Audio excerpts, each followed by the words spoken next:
Good morning students. आज हम लोग इस वीडियो में क्लास 12th की हिंदी आरोह भाग 2 के हरिवंश राय बच्चन द्वारा रचित दिन जल्दी जल्दी ढलता है नामक शीर्षक का अध्ययन करेंगे। इस शीर्षक का अर्थ और उसकी व्याख्या पढ़ने से पहले यदि इस चैनल को अभी तक आपने सब्सक्राइब नहीं किया तो चैनल को सब्सक्राइब अवश्य कर लें, वीडियो को अधिक से अधिक लाइक और शेयर करें और हमें भी कमेंट करके ये ज़रूर बताएं कि ये वीडियो आपको कैसा लगा।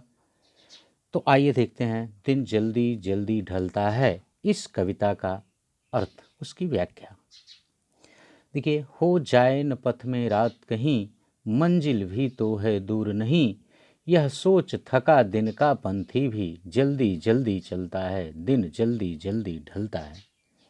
देखिए, प्रस्तुत कविता में कवि ने समय के व्यतीत होने के एहसास के साथ साथ अपने लक्ष्य को प्राप्त करने के लिए मानव को प्रोत्साहित किया है कि निश्चित है कि समय एक ऐसा विषय है, ऐसी चीज है कि जो निरंतर चलता रहता है, वो कभी रुकता नहीं एक क्षण के लिए भी, और बहुत जल्द व्यतीत हो जाता है।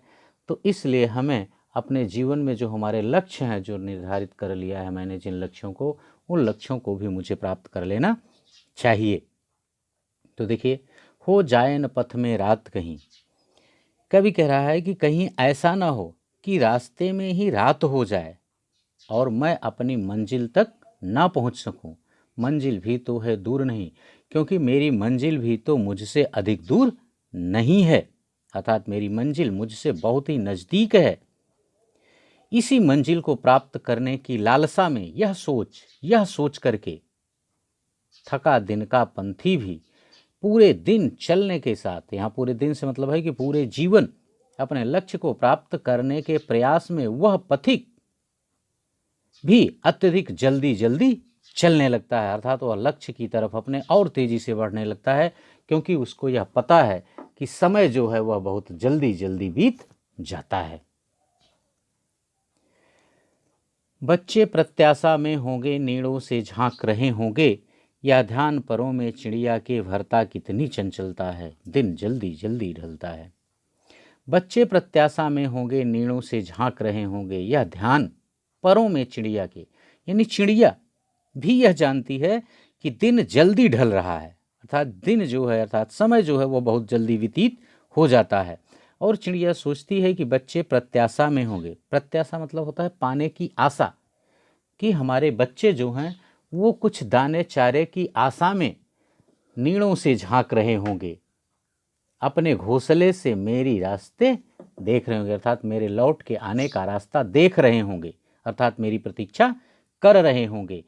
जब यह ध्यान चिड़िया को आता है तो परों में भरता कितनी चंचलता है, यह सोच ही, यह ध्यान ही उस चिड़िया के पंखों को और अधिक चंचल कर देता है, अर्थात चिड़िया जो है वह तेजी से अपने घोंसले की तरफ शाम के समय उड़ने लगती है कि मैं जल्दी से अपने बच्चों के पास पहुंच जाऊं, क्योंकि मेरे बच्चे मुझसे कुछ पाने की आशा में घोंसले से मेरे रास्ते को देख रहे होंगे। दिन जल्दी जल्दी ढलता है, यह समय जो है वह बहुत जल्द ही व्यतीत हो जाता है।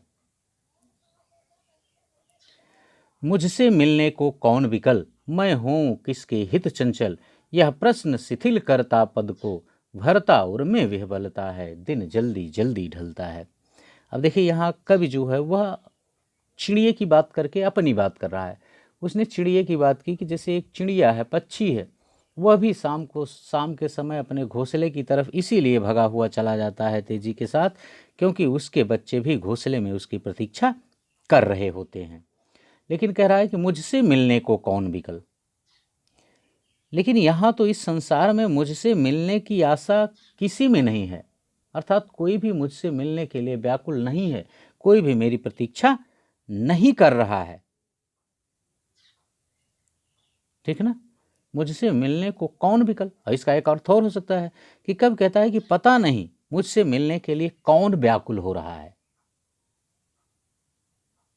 इसका एक अर्थ ये हो सकता है कि मुझसे मिलने के लिए कौन व्याकुल है, और दूसरा अर्थ इसका ये हो सकता है कि मुझसे मिलने के लिए कोई भी व्याकुल नहीं है, अर्थात कौन मुझसे मिलना चाहेगा, मैं हूं किसके हित चंचल, इसलिए मैं किस लिए अपने कदमों में चंचलता ले आऊं, अर्थात अपने कदमों को तेजी से आगे बढ़ाऊं अपने लक्ष्य की तरफ।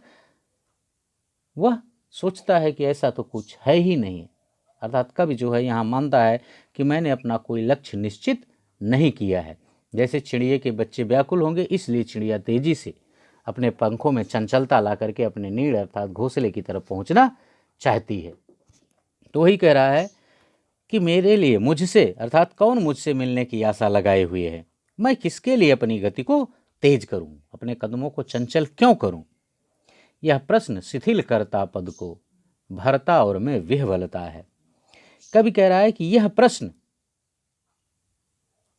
शिथिल करता पद को, पद माने कदम, यानी जब मनुष्य के मन में इस तरह के प्रश्न उठते हैं तो वह उसको कमजोर कर देते हैं, अर्थात उसके आगे बढ़ने वाले कदमों को कमजोर कर देते हैं और उसके हृदय को व्याकुलता से भर देते हैं। जो व्यक्ति मंजिल को प्राप्त करने की इच्छा अपने मन में नहीं रखते हैं वह अपनी गति को तेज नहीं करते हैं। कवि के यहां कहने का यही तात्पर्य है। दिन जल्दी जल्दी ढलता है। कवि कहता है कि क्योंकि समय जो है वह बहुत जल्द व्यतीत हो जाता है, इसलिए जिस व्यक्ति में कुछ कर गुजरने की हिम्मत होती है, कुछ कर गुजरने का जज्बा होता है, वही अपने पैरों में अपने कदमों को तेज करता है, चंचल करता है।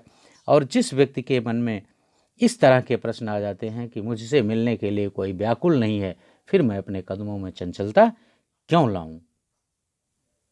ओके बच्चों, बस ये चैप्टर भी, ये शीर्षक भी यहीं पर समाप्त होता है। और इस पूरे चैप्टर की व्याख्या, इसमें आपने 2 शीर्षक पढ़ा है, एक तो दिन जल्दी जल्दी ढलता है और पहला शीर्षक जो आपने पढ़ा है वो आत्मपरिचय है। तब ये व्याख्या इस चैप्टर की यहीं पर समाप्त होती है। इस पाठ पर आधारित प्रश्नोत्तर लेकर के हम नेक्स्ट वीडियो में आपके समक्ष पुनः उपस्थित होंगे। लेकिन यदि इस चैनल को अभी तक आपने सब्सक्राइब नहीं किया तो चैनल को सब्सक्राइब अवश्य कर लें। Okay, thank you.